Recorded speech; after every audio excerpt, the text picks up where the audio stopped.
Want to directly double battery life? The answer lies in silicon-carbon anodes.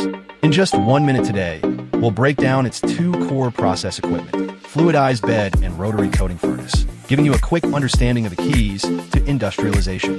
First, let's look at the fluidized bed equipment. Carbon particles are uniformly lifted by the gas flow inside the furnace, forming a stable fluidized state.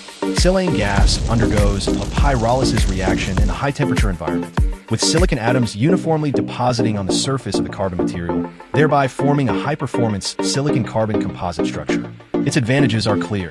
Uniform temperature distribution inside the furnace, sufficient gas-solid contact, strong controllability of the silicon deposition process, effectively ensuring product consistency.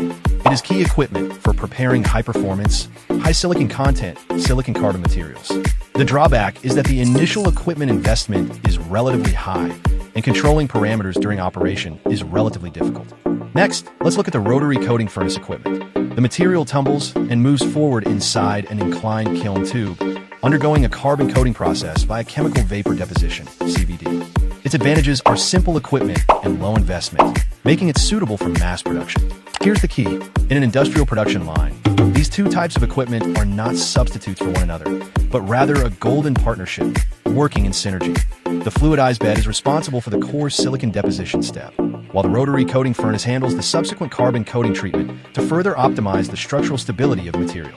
Boyee focuses on CVD, silicon carbon anode equipment, and production line solutions, deploying dual technology routes with fluidized beds and rotary coating furnaces to help upgrade your material mass production.